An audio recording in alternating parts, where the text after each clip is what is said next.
আসসালামু আলাইকুম। আজকে আমি তৈরি করব নিমকি সামান্য কিছু উপকরণ দিয়ে, যেগুলো সব সময় আমাদের বাসায় আমাদের হাতের কাছে থাকে। তো চলুন আপনাদের সাথেও শেয়ার করি মিষ্টির দোকানে পাওয়া এই নাস্তাটি কিভাবে সহজে আপনি বাসায় তৈরি করে নিতে পারেন। তো নিমকির জন্য প্রথমেই নিয়ে নিচ্ছি 1 কাপ ময়দা, 1 চা চামচ কালো জিরে, 1 চা চামচ চিলি ফ্লেক্স, স্বাদ মতো লবণ। নিমকিতে লবণের পরিমাণ একটু বেশি থাকে। আর 1/2 চা চামচ চিনি। শুকনো উপকরণগুলো খুব ভালো করে মিশিয়ে নেব। এবার দিয়ে দিলাম 2 টেবিল চামচ সয়াবিন তেল। তেল দিয়ে আবারও ভালো করে মিশিয়ে নেব। তো এবারের মেশানোটা একটু সময় নিয়ে করতে হবে।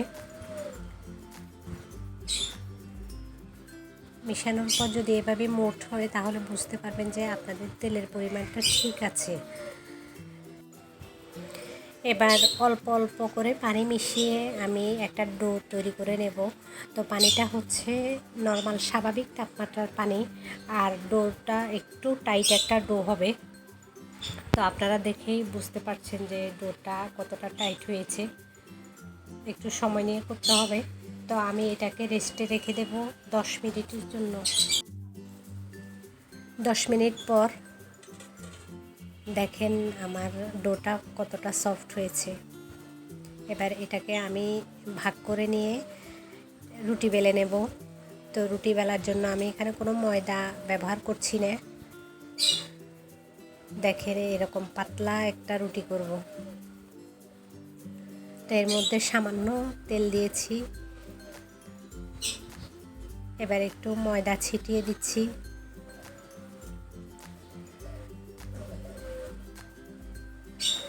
এবার এভাবে রোল করে নেব। আপনারা একটু খেয়াল করলে বুঝতে পারবেন যে আমি কিভাবে করছি।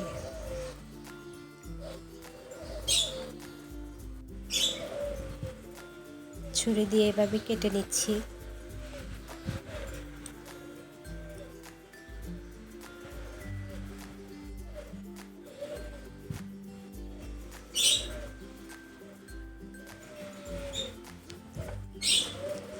এবার একদম পাতলা করে আবার বেলে নেব।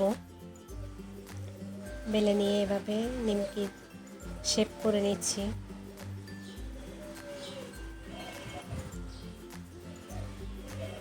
আমি আরেকটা তৈরি করে দেখাচ্ছি।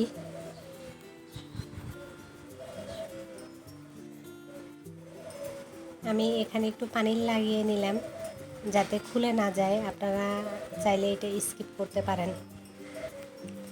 এবার ভেজে নেওয়ার পালা। তো তেলটা একদম গরম করে ফেলা যাবে না, এতে করে আপনার নিমকিগুলো বাইরে থেকে পুড়ে যাবে কিন্তু ভেতরে কাঁচা থেকে যাবে। তো এই কাজটি খুব ধৈর্য নিয়ে করতে হবে। আস্তে আস্তে মাঝারি থেকে লো আছে এগুলোকে আমি গোল্ডেন ব্রাউন করে ভেজে নেব। চাইলে নিমকিগুলো সংরক্ষণ করতে পারেন। ঠান্ডা হলে এয়ারটাইট বাক্সে করে রেখে দেবেন। 1 মাস পর্যন্ত এগুলো মুচমুচে থাকবে।